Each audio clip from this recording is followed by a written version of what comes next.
Film horor paling beda tahun ini.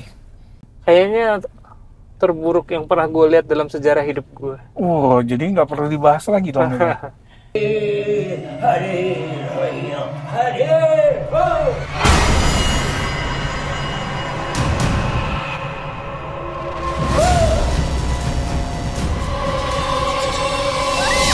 The Talkies. Ngomongin film bersama Bayu dan Edoy. The Torture beranak dalam kubur. Disutradari Hendri Kurniawan WD. Bintangnya itu ada Syafinas Nahyar, terus Diding Boneng yang jadi Prominent name tuh. Oh iya, selain Boneng kan di KKN dia comeback ya. Iya. Terus ada Dave Edward, Aida Mustafa, Rita Nasution, kakaknya Diana Nasution, Oh. alias tantenya Elo. Oh, oke. Jadi ceritanya nih pokoknya dibuka dari wanita hamil yang digeret-geret nih, Bay ya. Terus dicambukin Sama dari dua belakang. orang ya. Sama dua orang, salah satunya Diding Boneng yang di sini dia Jadi Ki siapa gitu? Kisam Berjiwo. Ki Samberjiwo yang pembantunya namanya Badar. Pembantu yang nirfungsi gitu tuh, si asistennya si Badar. Nah, terus ya udah si wanita yang hamil ini dibunuh, dikubur. Nah, kemudian film flashback menuju ke adegan itu, ke adegan pembuka itu. Jadi kita ngelihat si cewek itu dulunya ya sebelum kawin dan hamil, gimana dia dideketin sama cowok dari Malaysia, terus saling jatuh cinta, kawin, punya anak, sampai ya kita tahu bahwa nasib si cewek ini gimana. Karena di opening udah ada ya. Udah ada. Gitu. Nah, jadi kemudian setelah callback ke adegan dia dikubur, barulah cerita beranak dalam kuburnya. Gitu. Oke. Ini film luar biasa. Jadi sebetulnya kalau lihat dari posternya, dari trailernya, kita udah harus mempersiapkan diri ya. Artinya kita udah tahu film macam apa ini. Iya, jadi kayaknya film ini kalau ngelihat dari videonya Cinecrip udah legend di Twitter ya. Di medsos ya. Di medsos. Di kalangan sinetfil lah. Iya, kalau saya sendiri sih belum dengar, nggak pernah dengar. Iya. Sama.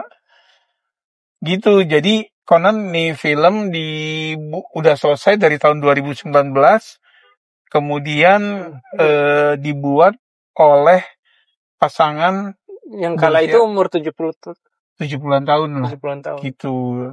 Nah, jadi oke, terlepas dari backstory-nya itu, filmnya sendiri gimana, Bay? Oke, pertama mungkin kalau mau ngomongin teknisnya ya. Sebetulnya gue nggak masalah B-movie slasher movie dengan low budget. Itu ada beberapa yang suka, bahkan ada yang gue suka dan belum tayang. Darah Nyai ya? Darah Nyai. Film ini punya banyak kelemahan di mata gue. Pertama, soal teknis yang jelas ya. Satu, gambarnya itu warnanya berantakan. Di scene yang sama kita bisa lihat bahwa warnanya tuh nggak sama. Yang jelas lagi adalah audionya. Audionya tuh ada noise-nya. Ada noise-nya, terus ada silent, diem gitu, kayak nggak ada apa-apa gitu. Itu yang berasa banget mengganggu. Yang secara teknis kalau menurut gue nggak layak untuk film ini tayang. Ya, jadi kalau ada dialog nih, misalnya kayak gue lagi ngomong nih, jadi pas lagi ngomong terus ada terus dengan segala impiannya yang begitu pas lagi diem, audio bener-bener kosong. Nah, terus juga ada beberapa gambar yang misalnya di stretch, jadi secara proporsi nggak benar. Kayak apa ya? Misalnya muka mestinya cuma segini, tapi karena di stretch jadi gendut. Jadi mencong-mencong. Jadi bahkan ada yang memang kayaknya master shot, kemudian di crop aja udah gitu. Jadi kita ngelihat banget bedanya gitu, bahwa secara resolusi hancur, secara gambar, secara komposisi juga nggak pas. Dan menurut gue secara teknis nih nggak layak untuk tayang di orang harus bayar nonton film ini. Artinya kita nggak ngomongin soal plot, nggak ngomongin soal acting ya, tapi secara teknis. Iya, artinya gini, ketika masuk di bioskop ya, dengan proyektor yang ditembakin ke layar besar, itu kan ada kurasinya ya, gitu loh. Banyak kok film yang nggak bagus ya secara kualitas, tapi maksudnya secara teknis lolos gitu kan ya, gitu. Nah ini yang basic teknisnya aja enggak nih gitu ya. Oke lah kalau misalnya itu kita maafkan karena pembuatnya amatir. Apakah plotnya atau ceritanya bagus? Kalau gue sih begitu udah secara teknis aja kayak gitu udah nggak ini. Lo nggak mikirin ceritanya?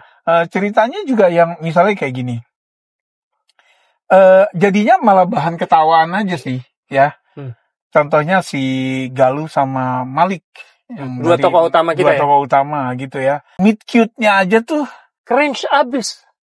Jadi mereka kalau mau dibilang meet cute, mereka udah temenan sekelas, ya kan?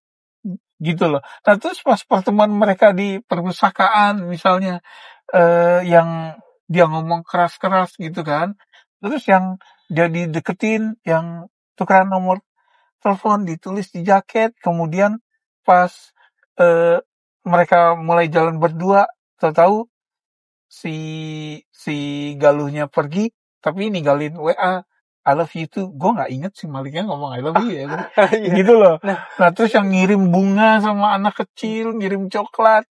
Oke, juga berarti kalau kita ngomongin cerita, skripnya gue nggak bisa enjoy karena banyak dialog cringe. Kalau misalnya cringe adalah konsep, misalnya ya. Disengaja misalnya. Disengaja. Tapi secara struktur dalam pembuatan film ini, menurut gue menyalahi segala teori film. Karena menurut gue oke lah, dia flashback dari pertama kita udah ditunjukin orangnya akan mengalami nasib ini. Gitu. Terus flashback lagi, balik, build up lagi sampai ke puncak. Terus karena mungkin ada twist, jadi dia balik lagi ke pada saat udah puncak dia balik ke awal lagi. Iya. Secara struktur itu nggak bisa dinikmatin. Jadi udah secara teknis nggak layak ya. Ini secara struktur plot juga udah lah ya. Kayak misalnya ada satu adegan kita tahu nasib bahwa si Galuh ini dari opening kita tahu dia udah dikubur hidup-hidup. Terus ada adegan setelah itu dia hamil, terus tiba-tiba ada setan yang mau makan bayinya. Kita udah tahu bahwa itu nggak terjadi. Gitu. Iya. Dan kita tahu akan ada mimpi. Nah, jadi gini, si dukun ini Ki Samberjiwo kan kesannya sakti gitu ya. Dia ngirim setan, ngirim kayak genderuwo kayak apa. Tapi nggak ada fungsinya cuma nakut-nakutin, ya. Kemudian si Galuh kebangun, udah gitu doang, nggak ada apa-apa. Ujung-ujungnya apa? Si dukunnya sendiri yang datang ke rumah nyulik, ya kan? Kita nggak usah bicara plot, tapi yang basic sense aja gitu. Misalnya kayak si Badar, kenapa tadi gue bilang nirfungsi nih, si asistennya. Di dalam rumah dikejar, si Galuh masuk ke kamar, ya. Wah si Badar gini-gini tangannya terus digigit. Udah, cabut, pintu tutup doang dong, nggak dikunci segala macam. Jadi begitu habis itu si Badar buka aja udah gitu. Kan, kita berdua ketawa ya. Iya. Nah, tapi puncak lucunya bukan di situ. Itu kan kamar sempit ya. Si Galuh tuh opsinya untuk ngumpet tuh sedikit. Cuma di lemari atau di kolong tempat tidur yang pokoknya salah satu yang masuk di akal. Yang paling pertama dilihat adalah tempat tidur. Ini enggak dong, sebenarnya cuma buka lemari, terus pergi. Gitu loh. Sementara tuh kan udah hamil gede si Galuhnya gitu. Jadi yang kayak gitu dan contoh yang kayak gitu tuh banyak banget gitu ya. Oke, sekali lagi gue tuh nggak keberatan dengan film B-movie yang low budget. Iya. Makanya darahnya itu gue suka banget loh filmnya. Belum tayang, nanti kita mudah-mudahan kalau dia budgetnya rendah tapi ketahuan fashion giallo-nya di situ, Iya. sehingga kita gitu Betul. nonton pakai kacamata Konsepnya seperti itu. giallo gitu Nah, ya. kalau ini gua nggak bisa pakai itu karena udah nggak masuk di mana-mana. Jadi ini kayak lu nonton orang yang lagi belajar bikin film dan lu harus bayar. Makanya gue pada saat ngelihat penonton cukup banyak yang walk out tadi, dan gue nggak menyalahkan mereka lah. Nah, tapi ya itu tadi secara horor juga nggak dapet gitu loh. Ya menurut gue belum layak lah ini film. Ini film kalau ditayangin di YouTube dapat duitnya dari view, oke lah gitu. Tapi jangan buat penonton bayar untuk nonton film kayak gini. Gue tuh sampai sekarang belum nonton filmnya Aldi Taher yang Bisikan Jenazah ya. Oh iya. Gitu. Gue kepengen tapi kayaknya memang harus di mood yang tepat. Nah, film ini Beranak Dalam Kubur ini juga kayaknya harus nonton di mood yang tepat gitu. Jadi jadi misalnya kayak gini, aku pengen cari yang lucu-lucuan nonton film ini gitu ya. Bisa jadi dapet gitu loh. Kalau memang selera humornya ke situ gitu ya, nyari ya kocak-kocakan gitu loh. Iya, nah gimana menurut kalian nih, apakah ini review yang terlalu keras atau memang ya itu kan konsepnya seperti itu gitu. Jadi maklumin dong, emang konsepnya warna-warnanya beda, audionya ngaco. Atau jangan serius-serius amat. Jangan serius-serius gitu amat ya. gitu. Cuman gue masih berpikir bahwa gue merasa nggak worth it untuk ini sebagai berbayar. Gimana yang udah nonton filmnya nih, atau yang udah lihat posternya di bioskop, apakah tertarik? Yang udah lihat trailernya juga, apakah tertarik? Kalau memang tertarik atau enggak, kenapa? Silakan urunan di komen. Makasih udah mampir. Sampai ketemu di film berikutnya. Salam.